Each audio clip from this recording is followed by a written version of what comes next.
Your Excellency, distinguished members of the National Assembly, the Red Chamber and the Green Chamber, Madam Chairman, Madam Chairperson, take your pick. My lords, spiritual and temporal, the generals here, my brothers and sisters, good afternoon. It's very difficult to speak, even to review a book after someone like Sam Amadi has spoken. So I'll keep it short, then I'll go back to my seat. Sam, thanks very much. You've spoken about the state of our nation, the weaponization of governance, the cancel culture, and state capture.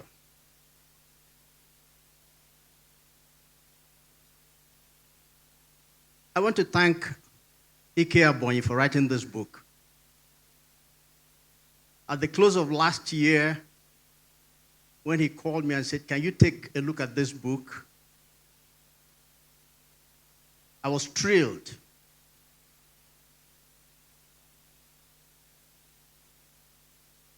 Because I follow history.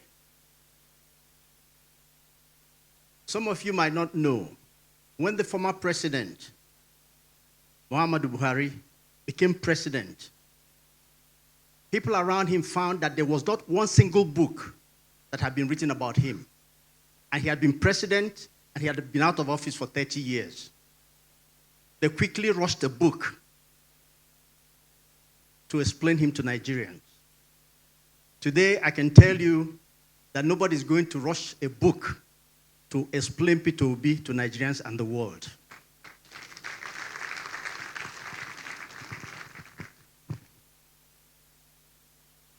Conventional wisdom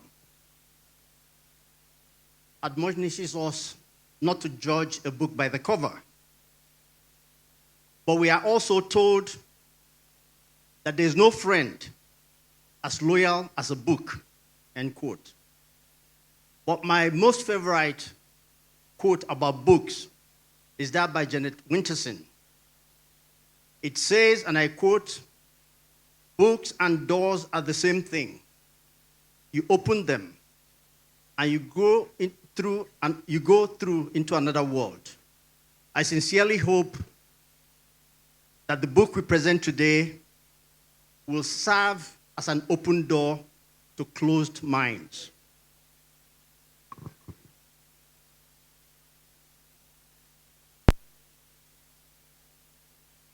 By June 2025, a span of 3 years from May 2022, when Peter Obi became the presidential candidate of the Labour Party, no less than 15 books has been written on Peter Obi in a span of 3 years. No less than 15 books. This is the 16th one that I know of.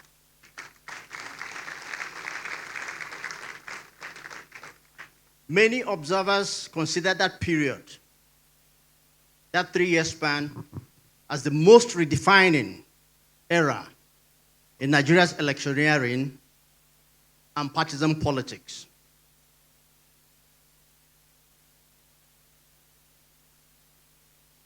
When you pick up this book, and I hope you do, there's something you will not find there. The foreword to this book was to be written by late Pa Adebanjo. He had the book on his bedside.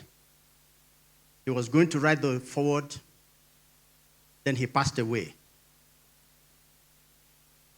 When I called me and said, "This is what has happened. Who is qualified to write this book?" We discussed, and we agreed to find somebody whom most of you love, Mr. Dele Farotimi.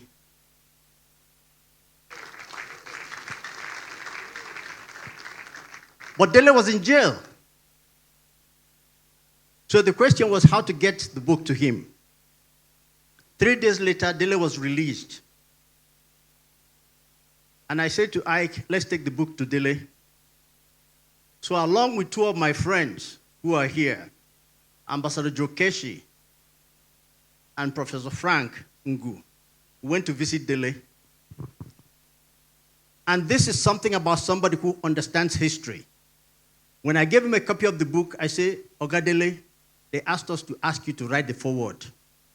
I saw Oga Baze, I just come out for prison, and no one read now.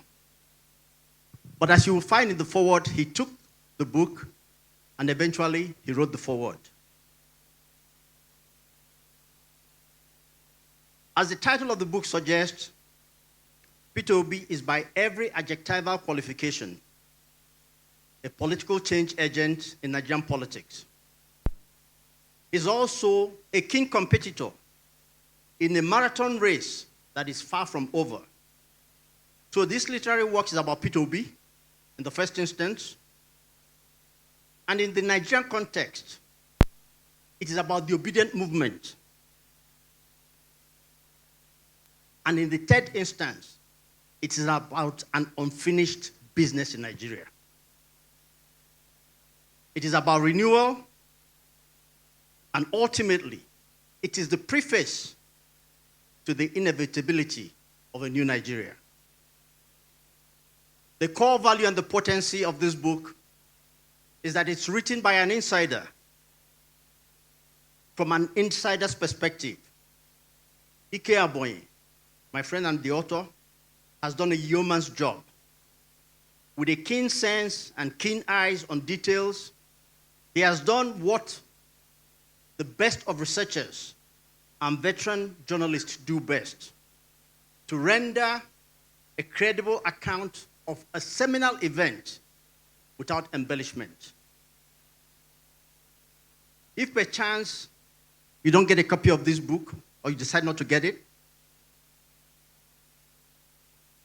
or even if you get it and you don't want to read it, I will advise you to read the foreword by Dele Farotimi in order to get the gist of the book. In his usual character, eloquence, brilliance, Mr. Farotimi did a positively magisterial job in 400 words. He concluded with his non-hesitant recommendation to the book, first to scholars, to Nigerians in politics, and those who study elections and society. I don't think Dele is here, but let me do the honor of borrowing his words and sharing them with you. According to Dele Farotimi, and I quote, Obi represents an anomaly in Nigeria's political landscape. A politician who genuinely desires to work for the betterment of society. Peter Obi is a politician unlike any other in Nigeria. Ike Abonyi's work looked at the campaign, the organic growth of the obedient movement, and how Peter Obi's candidacy has rewritten the manual for future aspirants to public office, end quote. To that candid summation, I will only add that any book that is written about an enigmatic personality and an icon like Peter Obi is not only worth reading, it's worth owning. You should have it and pass it on to your children. This is the stuff of history. For the sake of brevity,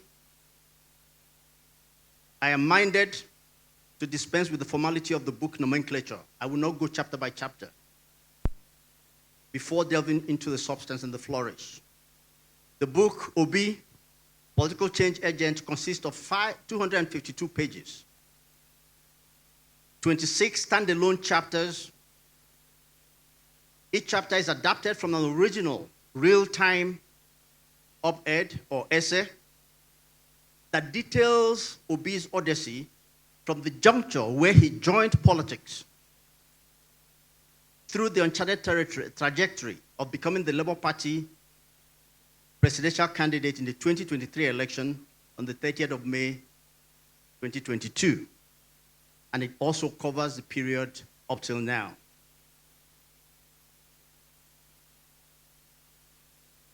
That is the synopsis of the book. I could go through the 26 chapters, but I won't. Let me just go to the flourish of what this book tells us about the state of our nation, where we are, and why it is important that at this juncture, the presentation of this book is linked with the renaissance of the obedient movement, which some people wish had died or will die, but it won't die. And I will tell you why. I will tell why it will not die at the end, at the very end. This book offers one unique essence. It is that politics and governance, that in politics and governance, we must continue to use history in decision making. The utility of history remains ever pertinent. As such, any book such as this, which offers a glimpse into history in the making, ultimately adds value to our politics, to our history, and to our decision-making process. The first part of the book covers the 25 years of uninterrupted democracy in Nigeria, 6 consecutive presidential elections that were held in 1999, 2003, 2007, 2011, 2015, and 2023. The 2023 election is different, not just because of the outcome. It is different because for the first time, Nigerians believed, they knew, even the winners, so-called winners of the election knew, that this was an election they did not win. The winner of the election is outside looking in. But what makes it different is that it established, as the book showed, what weak national institutions can do to a country. And I think Sam spoke about that. What INEC did to us, and eventually what the Supreme Court did to us. And when I say us, I mean Nigerians. We're all victims. But there's a flip side to it. In 2023, Nigerian youths were sufficiently incentivized, and that is captured in the book. It says that Obi was the catalyst to that foray. It was he who instigated, encouraged Nigerian youths to take back their country. It was a mere slogan, but it caught on, and eventually became a mantra by itself. That led to this huge change in electioneering mindset, in the modalities, in the fact that there were young people who were obedient, who went out to canvass for people to pick up their PVCs and pushed the voting population from less than 80 million to 93 million. It was done by the obedient.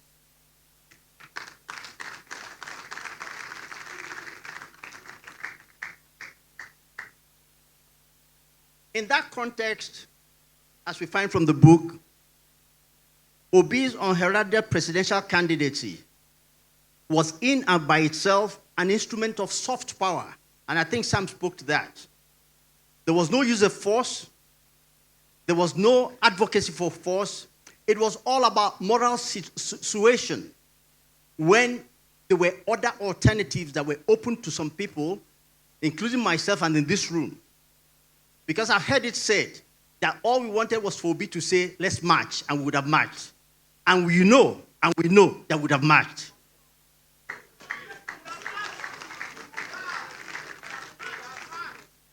But being who he was, it reminds me of what President Jonathan said, that his being president is not worth a drop of blood of any Nigerian. In the same vein, even though Peter Obi had not said that, his actions, as captured in the book, were such that it was, let's take our country back, but we don't have to do it violently. I know some people might still blame him for not giving that go-ahead, but it is documented in what he tried to do. The book shows that trying to dislodge an entrenched system was never going to be a walk in the park. Peter Obi was aware of this too, and so were his followers. Thus, Obi faced a stiff opposition from established political parties, candidates, critics, who initially took him for granted and questioned his ability to win a national election. A national politician, whom I will not name, said on record that Peter Obi and the obedient movement are largely effervescent, something that will disappear in the air, a phenomenon that would have to blow away with time. He was wrong. I know that he has since changed his mind, and he has said so publicly.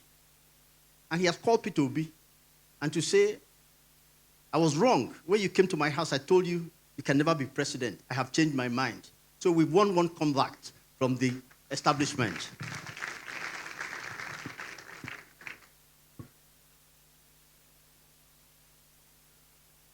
The author rightly surmised that the political fervor ignited by the Obi is still flaming, and I guess that's why we're here. Nigerian youths appear, through Peter Obi's prompting, to have discovered their potential, and they are not letting go. Consequently, Nigerian youths are now center stage in the struggle to reset Nigeria under the obedient movement that has become the platform for the inevitable discovery of a new Nigeria. Obi, the political change agent, is very politically enriching. It captures historical backgrounds of our democratic struggle. It offers various insightful perspectives on different administrations, like I said before. And above all, it is well researched by an experienced journalist who has been involved in Nigerian politics over the years. It therefore captures very profusely the political journey of 25 years with all its vagaries, upheavals, and proclivities. The book is written in a very easy-to-read prose and in very elegant language.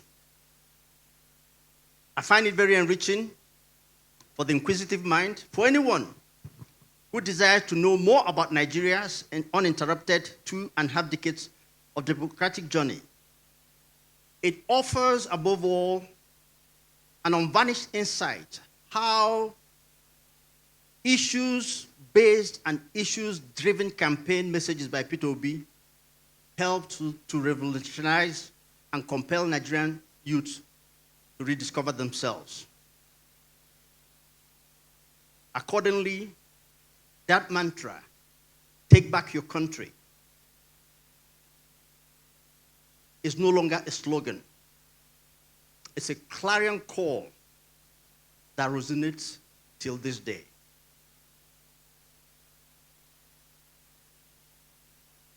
Political campaign books are usually about train wrecks, tragedies, derailments, or about triumphs.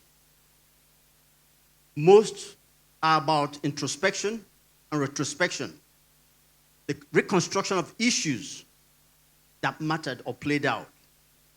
This particular book is none of this. It is a straightforward recording of events as they happened. That is the greatest value of this book.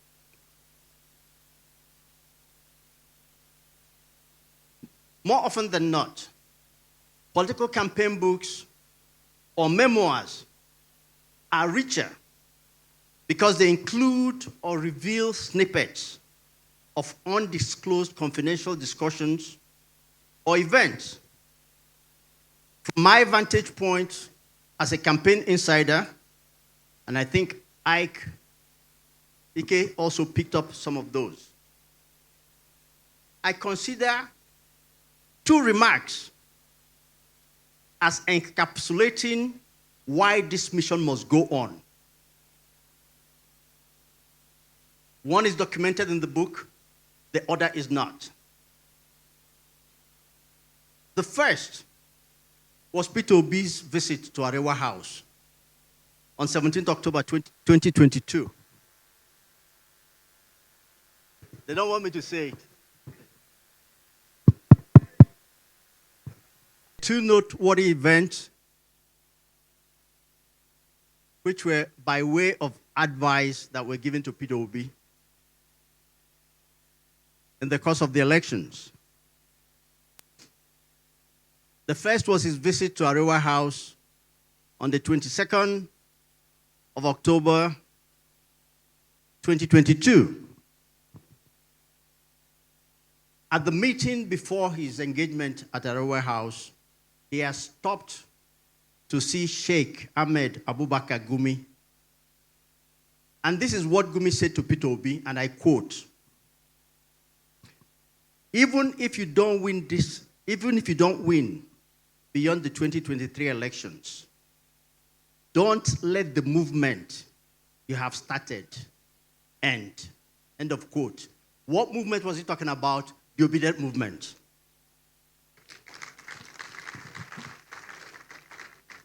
I don't know if he's clairvoyant, but he seems so. The second was what President Muhammadu Buhari said to Peter Obi on the 22nd of October, 2022. And I quote, from what I read in the newspapers, Nigerians, especially the Nigerian media, like you may not win this particular election, but age is on your side.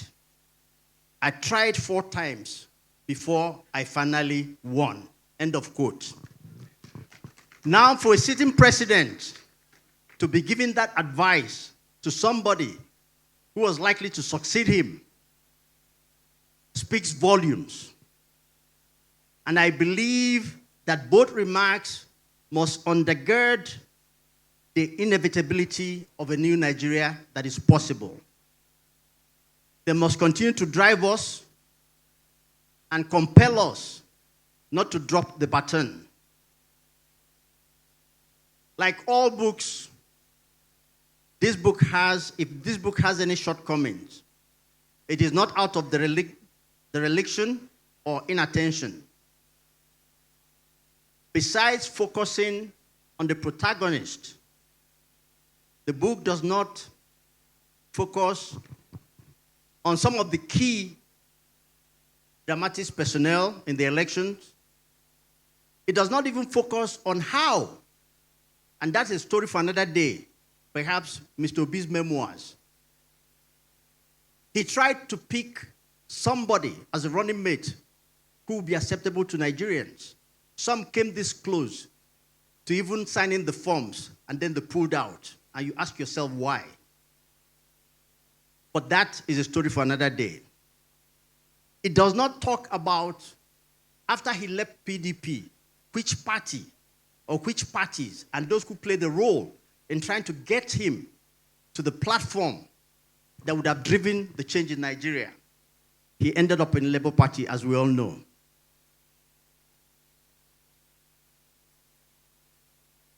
I humbly recommend this book for academic work, for politics, and for leisure reading. But more importantly, for those in politics and their managers, this book, I believe, will be an integral part for any serious library, an invaluable reference material for anyone sufficiently and passionate about politics and governance reforms in Nigeria. Thank you, and God bless you.